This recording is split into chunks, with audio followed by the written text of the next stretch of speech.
Burkina Faso, situado no coração da África Ocidental, enfrenta uma das crises de violência mais complexas e profundas de sua história recente, com consequências devastadoras para a população, a governança e a estabilidade regional.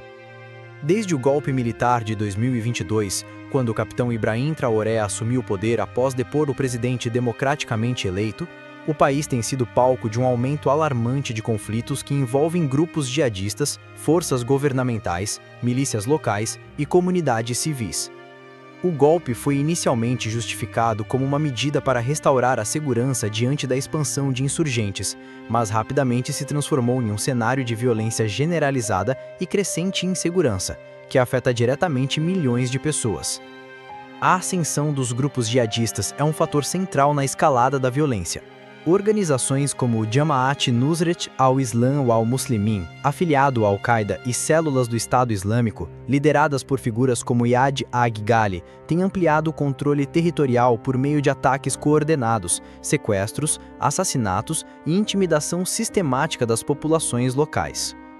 Esses grupos utilizam estratégias cada vez mais sofisticadas, incluindo o uso de drones improvisados, armamentos pesados e ataques surpresa, que muitas vezes pegam as forças de segurança despreparadas, aumentando o clima de medo e instabilidade. A presença constante desses grupos gerou a fragmentação do território, deixando vastas áreas sob controle indireto ou direto de insurgentes, dificultando a prestação de serviços essenciais e o acesso humanitário, além de comprometer a soberania do Estado sobre grandes regiões do país. Em reação à ameaça jihadista, o governo de Traoré implementou medidas que, embora visassem a proteção da população, tiveram efeitos complexos e frequentemente perversos. Entre essas medidas, destaca-se a criação das Milícias Voluntários para a Defesa da Pátria, VDP, compostas principalmente por civis treinados rapidamente e armados com recursos limitados. Essas milícias, muitas vezes mal organizadas e supervisionadas, tornaram-se tanto uma ferramenta de defesa quanto uma fonte de abusos. Relatos de massacres de civis, recrutamento forçado, destruição de vilarejos e ataques contra comunidades específicas, como os Fulani, mostram o lado sombrio dessas iniciativas, que acabam agravando a insegurança e alimentando ciclos de retaliação. O massacre de Solenzo é um exemplo trágico do potencial destrutivo dessas milícias, evidenciando como a linha entre proteção e violência contra civis se tornou tênue e mostrando que a segurança, sem uma governança eficaz e respeito aos direitos humanos, pode se tornar um fator de opressão. O impacto humanitário dessa violência é profundo e multifacetado. Com mais de 60% do território fora do controle do governo, milhões de burkinenses enfrentam deslocamento interno e perda de meios de subsistência. Famílias inteiras abandonam suas casas e migrantes buscam refúgio em países vizinhos, como Mali, Níger e Costa do Marfim, criando uma crise regional de refugiados. A insegurança alimentar tornou-se crônica, com comunidades incapazes de cultivar suas terras devido à presença de insurgentes, ataques frequentes e deslocamentos forçados. Escolas e hospitais foram atacados ou ocupados, comprometendo gravemente o acesso à educação e à saúde, o que aumenta a vulnerabilidade das crianças e das populações mais frágeis. O recrutamento de crianças-soldados e os abusos documentados pela ONU demonstram a gravidade da violação dos direitos humanos, tornando a violência uma questão não apenas de segurança, mas de ética, moral e responsabilidade internacional. Além do impacto direto sobre a população, a violência tem profundas implicações políticas e sociais.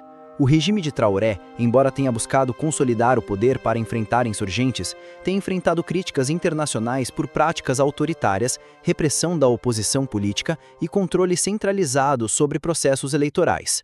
A dissolução da Comissão Nacional Eleitoral Independente e a transferência da organização das eleições para o Ministério do Interior levantam sérias preocupações sobre a legitimidade democrática no país. O autoritarismo crescente, combinado com a violência contínua, alimentam a sensação de instabilidade e insegurança, que afeta a confiança da população nas instituições e na própria capacidade do Estado de garantir proteção e justiça. A expulsão da coordenadora residente da ONU, Carol Flores Meresnick, após o relatório sobre abusos contra crianças, exemplifica a tensão entre soberania nacional, governança autoritária e responsabilidade internacional. Esse episódio evidenciou como as medidas de segurança e a política interna podem entrar em conflito com normas e expectativas globais de direitos humanos e proteção de civis. A crise burkinense não pode ser analisada isoladamente, pois está inserida em um contexto regional mais amplo. A instabilidade no Sahel, marcada por golpes militares e expansão de grupos extremistas e fragilidade institucional, cria um ambiente propício para a propagação da violência. Países vizinhos como Mali e Níger enfrentam desafios semelhantes, e a ausência de uma coordenação efetiva entre governos regionais e organismos internacionais contribui para a persistência do conflito. A presença crescente de influências externas, incluindo interesses estratégicos e militares de potências globais, complica ainda mais a situação, colocando Burkina Faso no centro de um tabuleiro geopolítico delicado, onde questões de soberania, alinhamentos internacionais e segurança se entrelaçam. Diante desse cenário complexo, é evidente que soluções eficazes devem ser abrangentes e multissetoriais.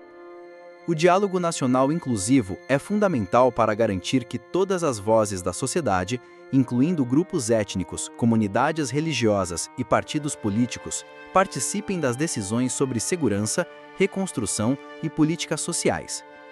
A reforma das forças de segurança, incluindo treinamento adequado, supervisão rigorosa e adesão a normas internacionais de direitos humanos, é essencial para que milícias e forças governamentais cumpram o seu papel de proteção sem se tornarem agentes de violência contra civis.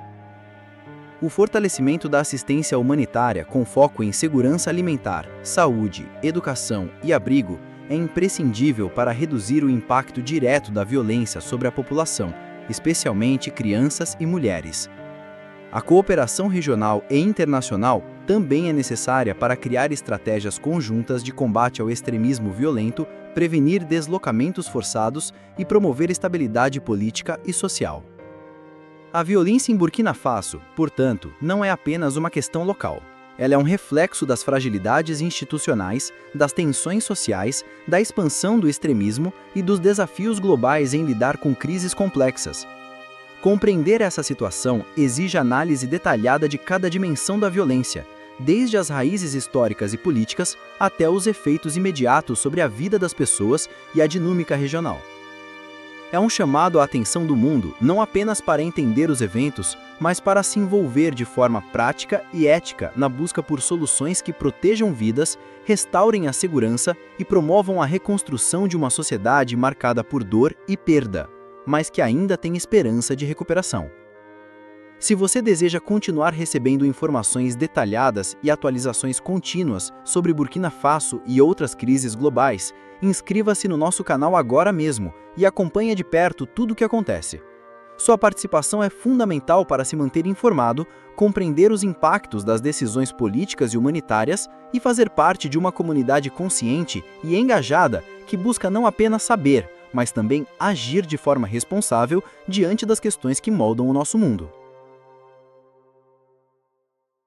Burkina Faso, um país de aproximadamente 22 milhões de habitantes, enfrenta atualmente um nível de violência que ameaça não apenas sua estabilidade interna, mas também o equilíbrio regional no Sahel. As regiões do norte e do leste, incluindo províncias como Somme, Ouaddalan e Sahel, têm sido epicentros dos ataques jihadistas, onde aldeias inteiras são atacadas, escolas queimadas e mercados destruídos. Nestes locais, a vida cotidiana se transformou em uma luta constante pela sobrevivência, com famílias vivendo sob medo constante de emboscadas, atentados e sequestros. Muitas comunidades, principalmente de agricultores e pastores, perderam suas terras e rebanhos, essenciais para sua subsistência, aumentando a insegurança alimentar e a dependência de ajuda externa. A infraestrutura precária torna o acesso a essas áreas extremamente difícil para organizações humanitárias, dificultando a entrega de alimentos, medicamentos e assistência básica. A presença de grupos jihadistas como o Jamaat Nusrat al-Islam wal-Muslimin, Al-Qaeda no Magrebe Islâmico e células do Estado Islâmico contribui significativamente para a propagação do terror. Esses grupos exploram rivalidades étnicas e socioeconômicas para recrutar membros e consolidar poder, frequentemente impondo impostos ilegais, exigindo lealdade e punindo severamente qualquer resistência. Estratégias de terror, como ataques coordenados a postos militares e sequestros de civis, não apenas minam a autoridade do governo, mas também fragmentam o tecido social, criando desconfiança entre vizinhos e enfraquecendo a coesão comunitária. O uso de propaganda via redes sociais e rádios locais ajuda esses grupos a espalhar ideologias extremistas, atraindo jovens vulneráveis que veem no extremismo uma forma de sobrevivência ou status dentro das comunidades. Em paralelo, o governo de Traoré tem incentivado a formação de milícias locais, conhecidas como voluntários para a defesa da pátria.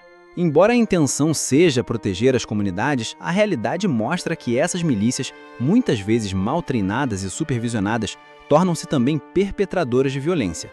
Casos de ataques indiscriminados contra civis, execuções sumárias e perseguição de grupos minoritários têm aumentado a tensão social. Além disso, o recrutamento forçado de jovens, incluindo adolescentes, gera um ciclo contínuo de violência que perpetua a instabilidade. Muitas dessas milícias atuam de forma autônoma, sem responsabilidade jurídica clara, o que agrava ainda mais a situação e aumenta a insegurança para aqueles que tentam permanecer neutros. O impacto econômico da violência é devastador. O comércio interno, tradicionalmente um pilar da economia burkinense, foi severamente afetado. Mercados fecham ou são destruídos, pequenas empresas são saqueadas e agricultores não conseguem transportar seus produtos para cidades maiores. Isso provoca inflação e escassez de produtos básicos, afetando diretamente o custo de vida. Além disso, o investimento estrangeiro praticamente desapareceu e empresas internacionais evitam operar no país devido ao alto risco, comprometendo o crescimento econômico e aumentando a dependência de ajuda internacional. A infraestrutura energética, rodoviária e de telecomunicações, já limitada, sofre com ataques e vandalismos, tornando difícil até mesmo a comunicação entre comunidades e autoridades. Socialmente, a violência tem efeitos devastadores sobre a educação e saúde. Escolas são frequentemente alvos de ataques, professores e estudantes se tornam alvos de sequestro ou assassinato, e muitas crianças ficam fora da escola por anos, prejudicando o desenvolvimento educacional e gerando uma geração perdida. Hospitais e postos de saúde são destruídos ou insuficientes, limitando o acesso a cuidados médicos básicos e a tratamento de emergências. A escassez de profissionais capacitados, a insegurança e a destruição das instalações médicas aumentam a mortalidade infantil e dificultam o tratamento de doenças comuns, afetando principalmente mulheres e crianças. Do ponto de vista cultural, a violência ameaça a preservação da identidade local. Comunidades tradicionais, que mantêm práticas culturais ancestrais, veem seus modos de vida desestabilizados. Festivais, cerimônias religiosas e atividades comunitárias tornam-se raros ou inexistentes devido à insegurança. A destruição de patrimônios culturais como mesquitas históricas e locais de memória coletiva compromete a história do país e gera traumas profundos na população. Politicamente, a situação gera um dilema complexo. A tentativa de Traoré de centralizar o poder e consolidar a autoridade por meio de medidas autoritárias e dissolução da Comissão Eleitoral Independente levanta questões sobre a legitimidade do governo e a efetividade das políticas de segurança. A repressão à oposição e falta de espaço para diálogo público fortalecem o risco de protestos e insurreições internas, enquanto a comunidade internacional observa com cautela, dividida entre o reconhecimento da necessidade de soberania nacional e a denúncia de violações de direitos humanos. A violência, portanto, não é apenas um problema militar ou de segurança, mas uma crise multidimensional que afeta todos os aspectos da vida no país, desde a economia, saúde, educação, até a coesão social e a estabilidade política. A escalada dos ataques jihadistas, combinada com abusos de milícias e repressão estatal, cria um ciclo vicioso que dificulta soluções simples e exige intervenção coordenada, estratégias de longo prazo e compromisso real das autoridades locais, regionais e internacionais. Se quisermos compreender o impacto humano, é preciso ouvir as histórias de quem vive essa realidade diariamente. Famílias inteiras que fugiram para acampamentos improvisados enfrentam fome, doenças e violência constante. Crianças que cresceram em meio a ataques e destruição têm dificuldades de aprendizado e convivência social. Mulheres que perderam seus maridos ou filhos são forçadas a assumir papéis de sustentação familiar em meio ao caos, lidando com traumas psicológicos e sociais profundos. Cada comunidade afetada representa um microcosmos da crise nacional, mostrando que a violência não é abstrata, mas uma realidade tangível que corrói o tecido social, cultural e econômico do país. É fundamental acompanhar a situação de perto, entender os fatores que alimentam a violência, desde questões históricas e políticas até desigualdade social e fragilidade econômica, e compreender que soluções exigem um esforço conjunto, coordenado e sustentável. Investir em educação, infraestrutura, proteção de direitos humanos e integração regional é tão importante quanto ações de segurança imediatas para conter ataques. A estabilidade de Burkina Faso não é apenas uma necessidade interna, mas um fator crítico para a paz e segurança de toda a região do Sahel e África Ocidental. Se você deseja continuar recebendo informações detalhadas, análises profundas e atualizações sobre Burkina Faso, sobre a escalada da violência e seus impactos globais, inscreva-se agora no nosso canal. Sua participação é essencial para se manter informado, compreender a complexidade das crises e fazer parte de uma comunidade consciente e engajada na busca por soluções que protejam vidas e promovam a justiça, paz e desenvolvimento.